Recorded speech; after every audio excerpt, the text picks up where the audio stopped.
Halo teman-teman, Assalamualaikum warahmatullahi wabarakatuh. Perkenalkan kami dari kelompok 1 yang beranggotakan saya, Ainai Al-Fatihah, dan teman-teman saya, Filipus Ateta, Yuda Aruputra, Nurjihan Ramang, Siska Widyastuti, dan Sulistioningsi. Tujuan kami membuat video presentasi ini adalah untuk memenuhi tugas mata kuliah teori akuntansi yang diampu oleh Ibu Dr. Ellen Puspitasari, SE, MSI. Nah, pada kesempatan kali ini, kelompok 1 akan memaparkan materi mengenai perumusan teori akuntansi. Untuk lebih jelasnya kita cek ke slide selanjutnya yuk.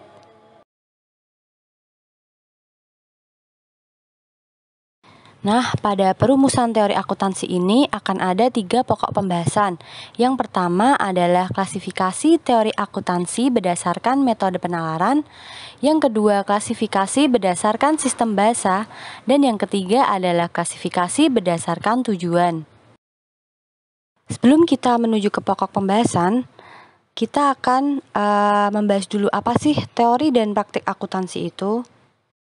Akuntansi pada dasarnya dirancang untuk memenuhi kebutuhan praktik. Artinya, teori akuntansi memiliki hubungan yang bersifat definitif dengan praktik akuntansi. Perumusan teori akuntansi timbul karena adanya kebutuhan untuk memberikan logika penalaran tentang apa yang dilakukan oleh akuntan atau apa yang akan dilakukan oleh akuntan. Dengan kata lain, perubahan prinsip akuntansi terjadi terutama karena adanya berbagai upaya yang dilakukan untuk memecahkan berbagai masalah akuntansi dan merumuskan kerangka teoritis untuk praktik akuntansi. Selanjutnya, bagaimana sih hubungan antara teori akuntansi dengan praktik akuntansi? Teori akuntansi itu tidak lepas dari praktik akuntansi karena tujuan utamanya adalah menjelaskan praktik akuntansi berjalan dan memberikan dasar bagi pengembangan praktik tersebut.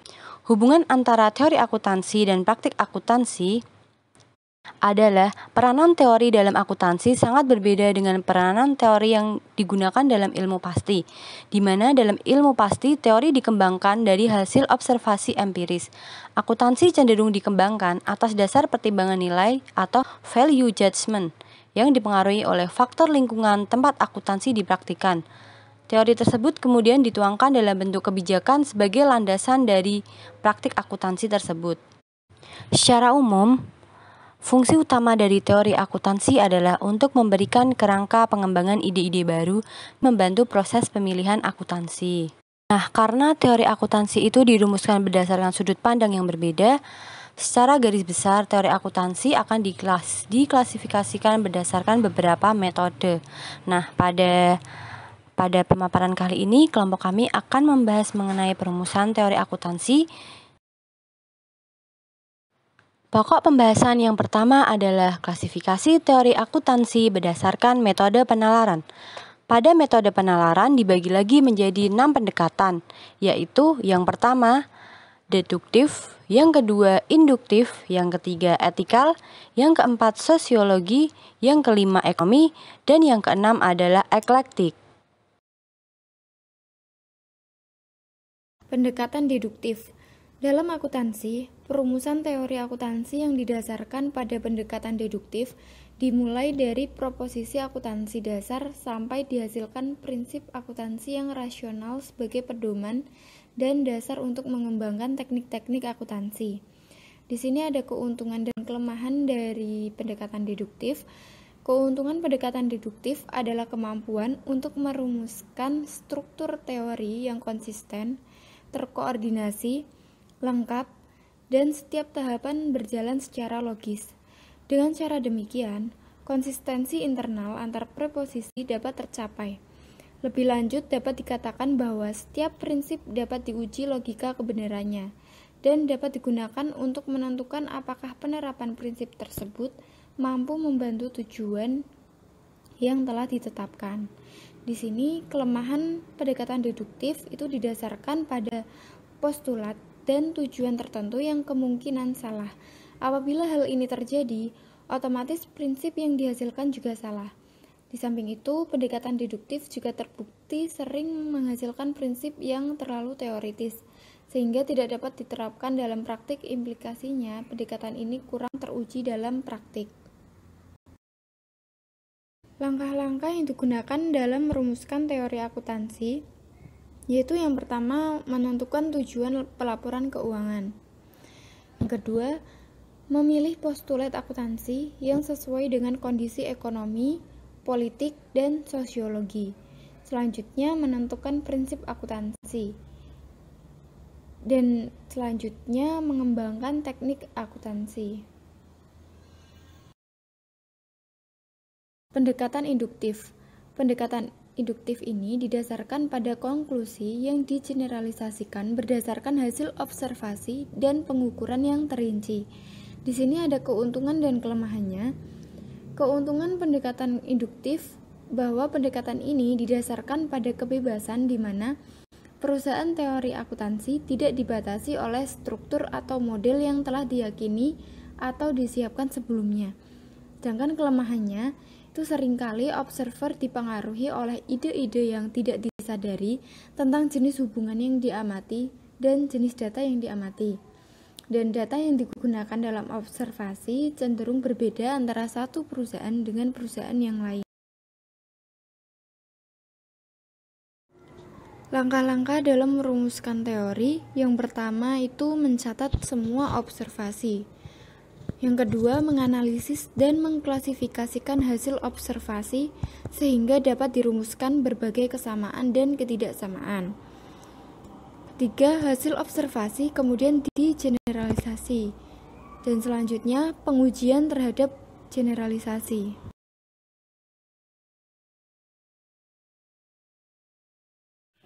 Pendekatan etikal. Pendekatan ini didasarkan pada konsep kebenaran, keadilan, dan kewajaran. Pendekatan ini makin penting pada saat sekarang, karena prinsip akuntansi adalah pernyataan umum yang menghubungkan aturan atau pedoman dan prosedur akuntansi dengan konsep sosial tersebut. Pendekatan sosiologi. Pendekatan ini menekankan pada pengaruh sosial yang timbul dari teknik-teknik akuntansi terhadap kesejahteraan sosial di lingkungan tempat akuntansi akan dioperasionalkan. Yaitu nilai sosial dianggap sebagai kriteria utama dalam perumusan akuntansi. Pendekatan ekonomi memusatkan perhatian pada pengendalian terhadap perilaku indikator makroekonomis bagi adopsi berbagai teknik akuntansi. Kriteria pada pendekatan. Yang pertama, kebijakan dan teknik akuntansi harus dapat merefleksikan realita ekonomi. Yang kedua, pemilihan teknik akuntansi tergantung pada konsekuensi ekonomi yang timbul dari penerapan teknik tersebut. Jadi, teknik akuntansi yang dikembangkan harus dapat mempengaruhi kesejahteraan ekonomi umum. Pendekatan eklektik. Pendekatan ini bertujuan untuk mengembangkan akuntansi dengan cara menggabungkan berbagai pendekatan yang selama ini digunakan. Pada bagian klasifikasi berdasarkan sistem bahasa atau teori akuntansi berdasarkan sistem bahasa. Nah, dalam sistem bahasa itu terdapat 3 bagian atau 3 golongan. Yang pertama adalah sintaktik, yang kedua adalah semantik, dan yang ketiga adalah pragmatik. Yang pertama, teori sintaktik. Teori sintaktik ini dia berusaha menjelaskan bagaimana praktik akuntansi dan dia berusaha memprediksi bagaimana akuntan akan bereaksi pada situasi tertentu atau bagaimana seorang akuntan melaporkan peristiwa tertentu serta berkaitan dengan struktur proses pengumpulan data dan juga pelaporan keuangan.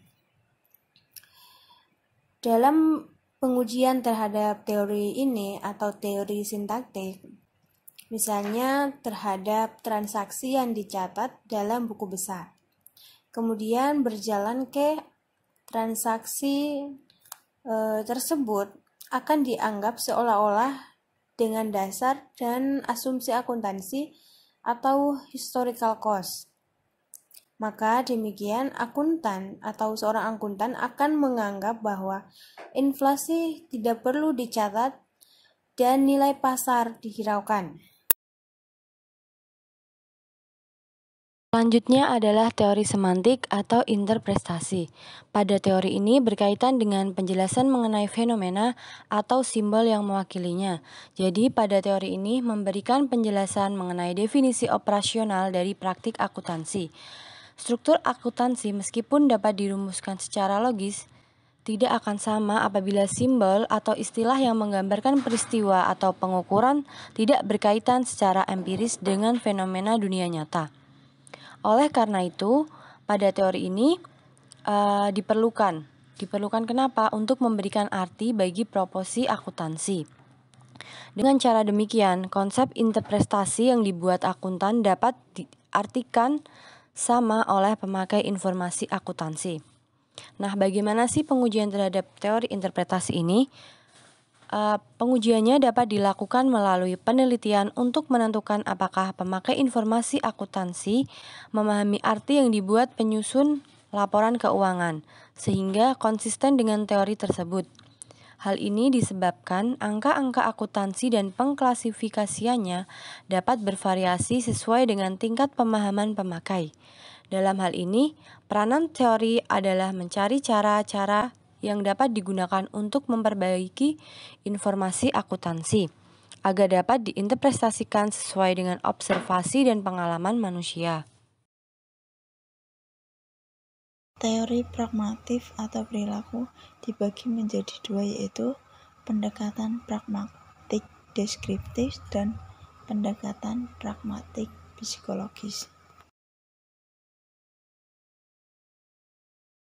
Pendekatan pragmatik deskriptif yaitu metode perumusan teori akuntansi yang paling universal dan tua.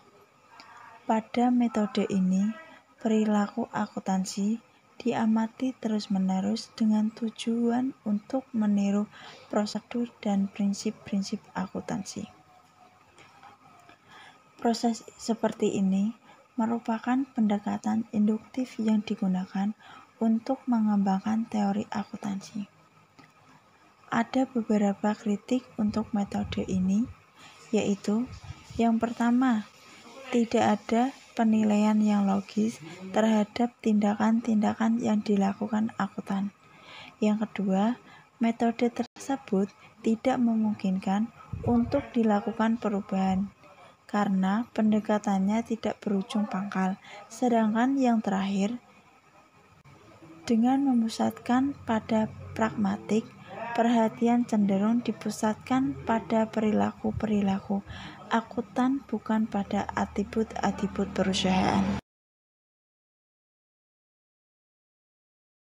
Pendekatan pragmatik psikologi. Pada metode ini, akuntan mengamati reaksi pemakaian laporan keuangan. Reaksi pemakaian laporan keuangan akan memberikan bukti apakah laporan keuangan tersebut bermanfaat dan relevan untuk akuntan. Dengan mengamati reaksi pemakaian laporan keuangan, akuntansi memanipulasi transaksi akuntansi menurut aturan-aturan sintaktik yang berbeda dengan yang digunakan untuk menghasilkan laporan keuangan. Contohnya, adanya sistem akuntansi inflasi yang berbeda. Pada pendekatan pragmatik psikologi, ada kelemahan, yaitu beberapa pemakaian laporan keuangan mungkin saja bereaksi secara tidak logis atau memiliki respon khusus yang tidak lazim. Klasifikasi berdasarkan tujuan, yaitu dibagi menjadi dua, teori normatif dan teori akuntansi positif.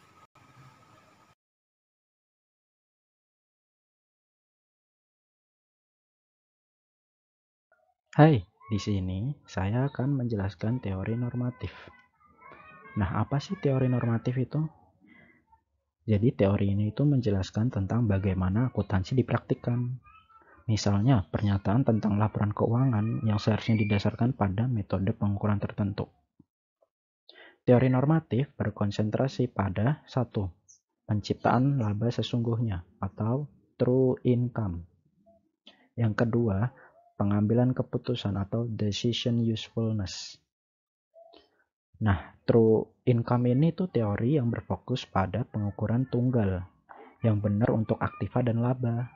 Sedangkan yang decision usefulness, teori ini menganggap tujuan dasar akuntansi adalah untuk membantu proses pengambilan keputusan dengan menyediakan data akuntansi yang relevan dan bermanfaat. Nah, jadi dengan teori kedua teori ini bersifat normatif dikarenakan 1. Akuntansi seharusnya merupakan sistem pengukuran. Yang kedua, laba dan nilai dapat diukur secara tepat. Yang ketiga, akuntansi keuangan bermanfaat untuk pengambilan keputusan ekonomi. Keempat, pasar tidak efisien yang berarti dalam pengertian ekonomi. Yang kelima, yang terakhir, ada beberapa pengukuran laba yang unik.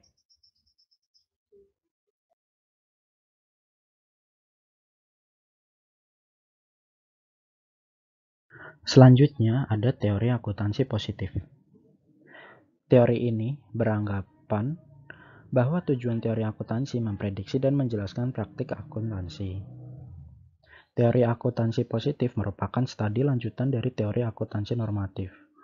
Karena kegagalan dari teori normatif dalam menjabarkan fenomena praktik yang terjadi secara real atau nyata.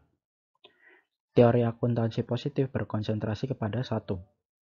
Hipotesis rencana bonus atau bonus plan hipotesis. Jadi manajer perusahaan dengan bonus tertentu cenderung lebih menyukai metode yang dapat meningkatkan laba periode berjalan. Pilihan tersebut diharapkan dapat meningkatkan nilai bonus yang akan diterima, tidak dapat menyesuaikan dengan metode yang dipilih. Kedua, ada hipotesis hutang atau ekuitas, debt or equity hypothesis. Penjelasannya, semakin tinggi resiko ekuitas atau hutang perusahaan, maka makin besar para manajer untuk memilih metode akuntansi yang data efektif untuk menaikkan laba. Semakin tinggi rasio hutang dan ekuitas akan mendekatkan perusahaan dengan batas perjanjian atau peraturan kredit dan makin besar kemungkinan penyimpangan perjanjian kredit dan pengeluaran biaya. Yang ketiga, hipotesis cost politik atau political cost hypothesis. Pada umumnya, individu yang rasional tidak mengetahui informasi yang lengkap tentang proses politik dan proses pasar. Dengan dasar cost information dan cost monitoring, manajer mempunyai insentif untuk memiliki laba pada periode akuntansi dalam proses politik tersebut. Sekian presentasi dari kelompok kami. Apabila ada salah penyampaian kata-kata, kami memohon maaf. Dan apabila ada pertanyaan, bisa didiskusikan di e-learning nanti ya. Terima kasih. Wassalamualaikum warahmatullahi wabarakatuh.